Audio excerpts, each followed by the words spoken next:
번역 사도신경으로 신앙 고백하겠습니다. 저는 전능하신 아버지 하나님 천지의 창조주를 믿습니다. 저는 그분의 유일하신 아들 우리 주 예수 그리스도를 믿습니다. 그분은 성령으로 잉태되어 동정녀 마리아에게서 나시고 본디오 빌라도에게 고난을 받아 십자가에 못 박혀 죽으시고 장사된 지 사흘 만에 죽은 자 가운데서 다시 살아나셨으며 하늘에 오르시어 전능하신 아버지 하나님 우편에 앉아 계시다가 거기로부터 살아있는 자와 죽은 자를 심판하러 오십니다. 저는 성령을 믿으며 거룩한 공교회와 성도의 교제와 죄를 용서받는 것과 몸의 부활과 영생을 믿습니다. 아멘. 거룩하신 하나님 아버지 감사합니다.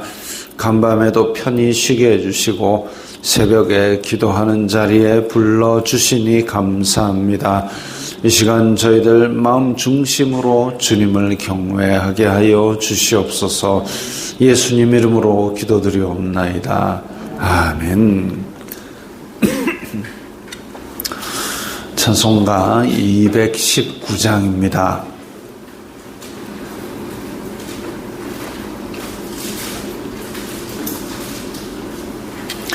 찬송가 219장입니다.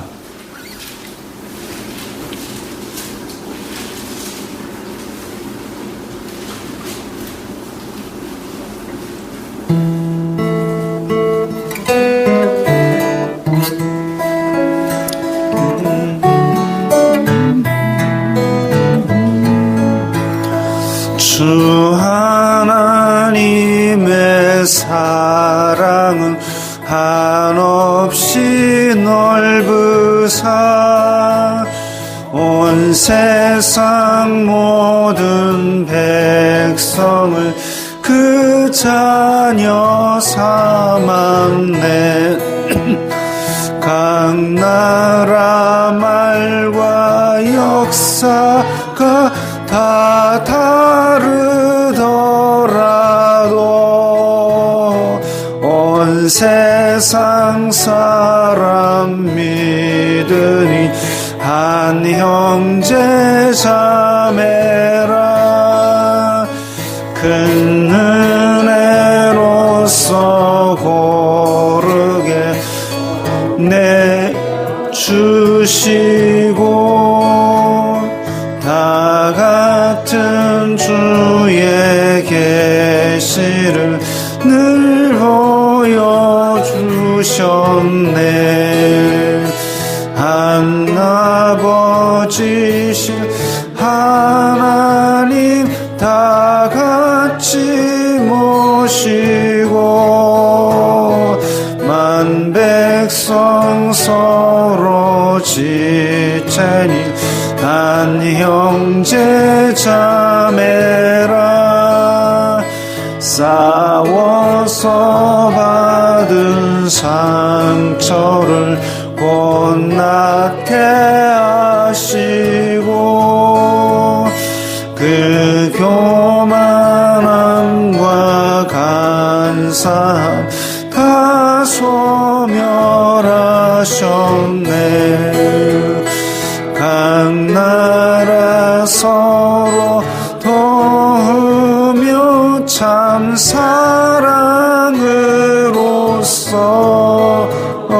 주 하나님을 섬기니 한 형제 자매라. 그 평화로운 검은고 한 곡조 울리니 저 어지러운 소리들 곧 그쳐버리네. 큰 영광 보는 그날을 늘 기다리나니 그 나라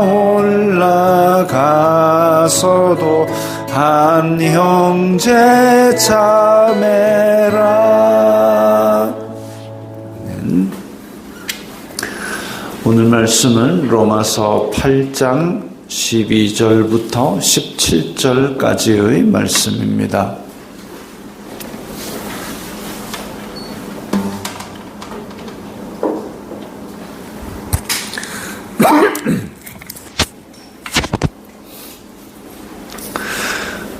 로마서 8장 12절부터 17절까지의 말씀 함께 읽겠습니다. 그러므로 형제들아 우리가 빚진 자로 돼 육신에게 져서 육신대로 살 것이 아니니라. 너희가 육신대로 살면 반드시 죽을 것이로되 영으로서 몸의 행실을 죽이면 살리니 무릇 하나님의 영으로 인도함을 받는 사람은 곧 하나님의 아들이라.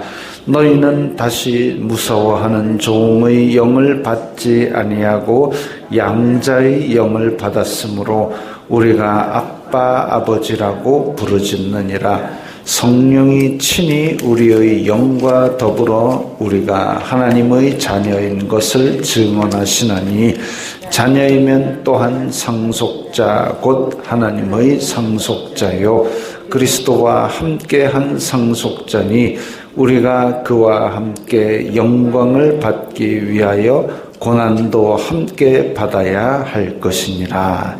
아멘. 우리가 앞에서 예수 그리스도 안에 있는 생명의 성령의 법이 우리를 해방하였다. 생명의 성령의 법이 해방하였다. 육신의 생각은 사망이고 영의 생각은 생명과 평안이다. 그렇게 생명과 평안을 우리가 선물로 받았습니다. 그러므로 형제들아, 이제 형제들아라는 얘기가 나왔습니다.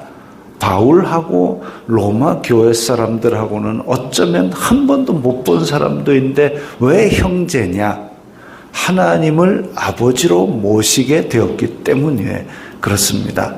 하나님을 아버지로 모셨다라는 것은 예수 그리스도를 믿음으로 말미암아 우리가 하나님의 자녀되는 특권을 받은 것을 의미합니다. 요한복음 1장에 영접하는 자 곧 그리스도를 믿는 자들에게는 하나님의 자녀되는 권세를 주셨다 그랬습니다. 그렇기 때문에 세상의 모든 사람, 아까 우리 찬송가 한 대로 세상의 모든 사람들은 다 형제 자매가 된 겁니다. 굳이 아담까지 올라가지 않더라도 예수 그리스도를 믿음으로 말미암아 하나님을 아버지라 부르기 때문에 다 형제 자매가 된 것이죠. 그래서 선교사들이 우리나라에 들어와 가지고 홍길동 형제 이렇게 형제 자매라고 부른 것이 바로 다 그 이유 때문이죠. 근데 단지 형제들아, 우리가 형제들아로 부르는 것이 끝난 것이 아니라 우리가 빚진 자로 돼. 빚졌다라는 얘기는 우리가 큰 은혜를 아무 대가 없이 입었다라는 겁니다. 큰 대가 없이 이 큰 은혜를 우리가 받았으면 그게 우리가 갚는다고 될 분량이 아니죠. 1만 달란트 빚진 자의 역할입니다. 100데나리온은 어떻게 갚으면 갚아질지는 모르겠지만 1만 달란트는 평생 다 갈아 넣어도 이거 갚아지지가 않습니다. 그러니까 그런 은혜를 받았다 이러면은 그건 갚을 수 있는 게 아니기 때문에 감사합니다라고 받기는 받았지만 마음에 빚을 지고 있는 거죠. 그런 1만 달란트 탕감받은 사람이 아이고 내가 어째 한번 100만 원이라도 갚아볼게요. 이게 별 의미가 있냐면 아무 의미 없습니다. 아무 의미 없기 때문에 그냥 감사합니다 하고 길 가다 마주치면 인사 90도로 하고 그렇게 하면 되는 거죠. 인사 90도로 당신 내가 1만 달란트 갚아줬으니까 길 갈 때마다 인사 90도로 해! 라고 그거 시키겠습니까? 그런 거 안 시킵니다. 안 시키지만 내 마음에 빚을 진 것처럼 보면 고마워가지고 그냥 인사를 90도로 하게 되는 거죠. 그게 형제들아 우리가 빚진 자로 돼 이후에 나오는 얘기입니다. 그래서 육신에게 져서 육신대로 살 것이 아니니라. 하나님께서 이 큰 속박에서 건져주시고 육신의 이 사망의 몸에서 건져주셨기 때문에 우리는 이 진짜 그 옛날에 부산에 저쪽에 가면 개천이 하나 흐르는데 물이 그야말로 먹을 빡빡 가른 것보다 더 시커먼 물이 흐르고 냄새가 확 올라왔던 그 개천이 있었는데, 그런데 푹 빠져가지고 거꾸로 떠내려가던 사람을 건져갖고 깨끗하게 씻어갖고 얹어놨는데 저는 다시 들어갈래요 하고 그 물에, 까만 물에 푹 들어가는 사람은 제정신이 아니죠.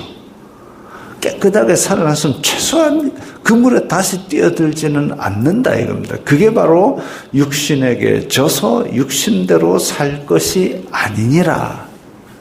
우리가 그래야 된다는 겁니다. 설령 마음속에 아이고 저 안에 까만 물에 다시 뛰어들 때가 좋았다 생각이, 진짜 그 제정신이 아닌 생각이 든다 할지라도 그 안에 다시 뛰어들면 안 된다는 거죠. 육신에게 진다는 말이 그 말입니다. 너희가 육신대로 살면 반드시 죽을 것이로되, 반드시 죽는다라는 말이 창세기에 한번 나왔었죠. 너희가 이 과일을 먹으면 반드시 죽으리라. 개역 성경에서는 정령 죽으리라. 정령이란 말 우리가 안 써가지고 뭔 뜻인지 명확히 모르지만 그게 반드시 죽는다는 말입니다. 선악과 너희들이 먹지 마라. 이거 먹으면 반드시 죽는다.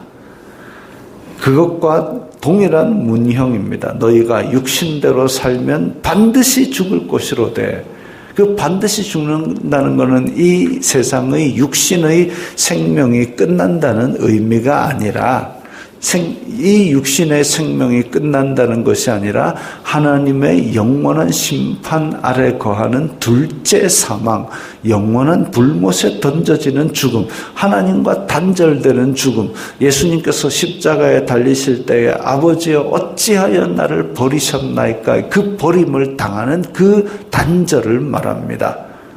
그게 육신대로 살면 반드시 그런 둘째 사망에 들어가게 될 것이란 말이죠. 영으로서 몸의 행실을 죽이면 살리니, 영으로서 우리 속에 거하시는 성령님의 소욕을 따라 살면, 육신의 소욕을 따라 살면 사망이 있지만, 영으로서 우리 속에 있는 성령님의 인도함을 받아서 순종하면, 몸의 행실을 죽이면 살리니. 왜냐하면 이것은 몸의 행실을 죽이는 그 행위로서 구원을 받는다는 얘기가 아니라 우리 속에 계신 성령님의 인도하심을 받아서 이 땅에서의 삶을 성령님께 순종하고 사는 열매를 맺게 된다는, 열매 맺는 것은 결과이지 행위로 구원받는다는 얘기는 아닙니다. 영으로서라는 얘기가 벌써 예수 그리스도를 믿음으로 말미암아 의롭다함을 받았고, 이 땅에서 이제 우리가 생명이 붙어서 살아가는 동안은 다시 그 검은 물에 뛰어드는 게 아니라 이제 검은 물에 뛰어들고 싶어하는 그 제정신 아닌 거를 꺾고 내 성령의 소욕대로 이 땅에서 한 땀 한 땀 내 삶을 살아가는 걸 말합니다. 물론 그런 건 있죠. 까만 물 속에 거꾸로 푹 박혀가 떠내려갈 때는 내가 눈 뜰 필요도 없습니다. 왜? 비는 게 없으니까. 그냥 내가 숨 쉴 것도 없고 그냥 아무 생각 없이 떠내려가면 되니까 그게 편하다고 생각하면은 사망으로 가는 겁니다. 그건 편한 게 아니죠. 숨을 쉬어야 사는데 숨 안 쉬는 게 편합니까? 아니잖아요. 그런데 이 죽을 육신은 자꾸만 옛날 생각을 하면서 그 그때는 편했는데 눈도 안 떠도 되고라는 말도 아닌 생각으로 우리를 자꾸 육신에 지게 만들려는 유혹을 하고 미혹을 하고 그럽니다. 그러나 우리는 영으로서 몸의 행실을 죽여야 되는 거죠. 대표적으로 탐욕과 악독을 때려잡아야 됩니다. 우리 마음속에 자꾸만 싹이 틀립니다. 탐욕이 싹이 터가지고 이 탐욕으로 나를 자꾸 운전을 하려고 그러고 악독함으로 자꾸 내 생활의 동기를 삼으려고 그러고 그걸 자꾸 죽여야 이 우리의 열매가 제대로 맺히는 거죠. 무릇 하나님의 영으로 인도함을 받는 사람은 영으로서 몸의 행실을 죽이는 그런 사람은 곧 하나님의 아들이라 그랬습니다. 하나님의 아들, 이게 밑에 있는 대로 양자의 영을 받았기 때문에 하나님의 아들인 겁니다. 하나님의 아들. 그래서 유대인들은 예수님께서 하나님을 아버지라 부른 것 보고 하나님을 모독한다고 할 정도로 그런 건방진 그런 말입니다만은 예수님께서 우리를 위해서 그 특권을 열어주셨습니다. 우리는 하나님을 감히 아버지라고 부를 수도 없는 존재들이었는데 근데 예수님께서 우리를 양자 자녀 삼으셨기 때문에 우리가 아버지라고 그냥 아버지가 아니라 아빠 아버지라고 부르짖을 정도로 직접 나아갈 이 지금 부르짖느니라 직접 나아갈 수 있는 그런 친밀한 특권을 주셨습니다. 그리고 그것은 근거가 뭐냐? 누가 그러라되 성령님께서 친히 우리의 영과 더불어 우리가 하나님의 자녀인 것을 증언하시나니 성령님께서 우리 속에서 하나님을 하나님의 자녀라고 그렇게 부르게 만드십니다. 그러니까 이 특권을 여러분들 기도할 때도 꼭 쓰십시오.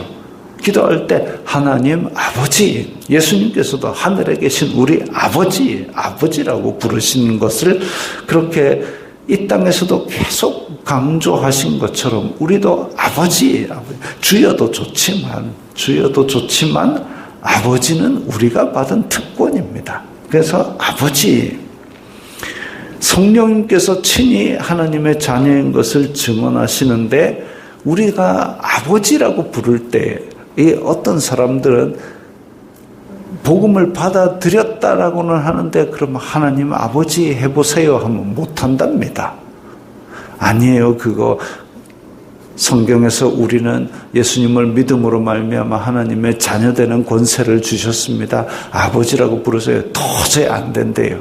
아직도 입이 이 옛 구습에 단단히 묶이고 사로잡혀서 그걸 못하는 거죠. 마음속에 믿음이 딱 들어왔을 때 우리가 가장 먼저 할 수 있는 그 우리의 결과적인 고백, 열매가 하나님 아버지, 하나님을 우리 아버지로 모시는 겁니다. 하나님의 자녀인 것을 그렇게 증언하고 그 다음에 우리의 영과 더불어 우리 속에 있는 영. 자, 증인이 옛날 모세의 율법에 의하면 증인은 한 명으로도 아니고 2명 이상이 같은 증언을 해야 증언으로 인정을 받습니다. 성령님께서 우리의 영과 더불어 증언하셨기 때문에 우리의 영도 그럼 증인으로서의 역할을 해야 되는데 그게 뭐냐 하면 몸의 행실을 죽이는 거죠. 몸의 행실을 죽이는 것. 그래서 그 자녀는 상속자, 곧 하나님의 상속자요. 그리스도와 함께한 상속자니, 상속자라는 것은 이제 모든 것을 이어받는, 합법적으로 하나님 안에 있는 모든 복을 누리는 그런 사람이 상속자이지요. 하늘의 상급은 상속세가 없습니다. 그냥 상속을 받으면 됩니다. 그와 함께 영광을 받기 위하여 고난도 함께 받아야 할 것이다. 고난도 함께 받아야 된다라는 얘기는 이 고난을 받음으로써 구원을 받는다는 얘기가 아니라 이 크게 두 가지 의미입니다. 하나는 뭐냐면 아까 얘기한 대로 육신을 입고 이 땅에서 육신의 어떤 편안함, 욕심 이런 걸 따라 살고 싶지만 영광을 위해서 이 육신을 따라 살려는 이 욕심들을 꺾어내는 게 그게 믿는 사람에게는 고난일 수 있습니다. 남들은 다 놀러 가는데, 남들은 다 편하게 사는데, 남들은 다 배부르고 싶어 하는데, 그런데 나는 왜? 이게 내가 하늘 상속자로서의 받는 이 땅에서의 고난입니다. 그 다음에 두 번째 의미는 뭐냐 하면 이 땅에서 받는 고난은 장차 우리가 누릴 영광과 비교할 수 없다 이랬는데 사도 바울은 그것을 위해서 참 그때 당시에 그 교통도 불편한데 머나 먼 길을 다녔습니다. 심지어는 1차 선교 여행 때는 갈라디아 도착하자마자 죽을 병 걸려가지고 그래가지고 내륙 안으로 들어갔어야 될 정도로 그 험한 길로 내륙 안으로 들어갔어야 될 정도로 죽을 병에 걸려 있었지만 그럼에도 불구하고 거기 갈라디아 가서도 복음을 전했습니다. 그 갈지 모르는 해롱해롱한 병에 걸린 상태에서도 복음을 전했으니까 그게 바로 영광을 바라보고 고난을 감내하는 거죠. 이 땅에서 받는 고난을 기꺼이 받는 이유는 장차 누릴 영광, 하늘의 영광을 바라보고 살았기 때문에 그렇습니다. 고3들 지난 주간에 수능을 했지만 그 3년 동안 아니면 그 이전부터 그렇게 애써 공부를 하고 그랬던 이유가 뭐냐면은 이제 자기가 대학을 가고 원하는 전공을 공부해가지고 원하는 직업을 얻는 그런 길이기 때문에 그런 거죠. 그거 생각을 안 하고 오늘의 떡볶이가 좋고 오늘의 동전 노래방이 좋아갖고 맨날 노래 부르고 떡볶이나 먹고 그렇게 중고등학교를 다 보내고 나면 수능 시험지를 펼친 순간 까만 건 글자요 하얀 건 종이로다 아멘 하고 뚝딱 나오고 끝입니다. 그거 아니죠. 장차 누릴 영광을 생각하고 오래 참는 것, 그게 우리가 이 땅에서 영광을 받기 위하여 고난도 함께 받는 자세입니다. 예수 그리스도를 믿음으로 말미암아 우리는 하나님을 아버지라고 부르는 특권, 친밀하게 하나님께 직접 나아갈 수 있는, 지성소로 바로 들어갈 수 있는 그런 특권을 받았습니다. 매일의 삶 속에서 아버지라고 부르는 그 특권을 누리시면서 이 땅에서의 육신의 소욕을 꺾고 하늘 영광을 바라보고 사시기 바랍니다. 주기도문 하겠습니다. 하늘에 계신 우리 아버지의 이름을 거룩하게 하시며 아버지의 나라가 오게 하시며 아버지의 뜻이 하늘에서와 같이 땅에서도 이루어지게 하소서. 오늘 우리에게 일용할 양식을 주시고 우리가 우리에게 잘못한 사람을 용서하여 준 것 같이 우리 죄를 용서하여 주시고 우리를 시험에 빠지지 않게 하시고 악에서 구하소서. 나라와 권능과 영광이 영원히 아버지의 것입니다. 아멘.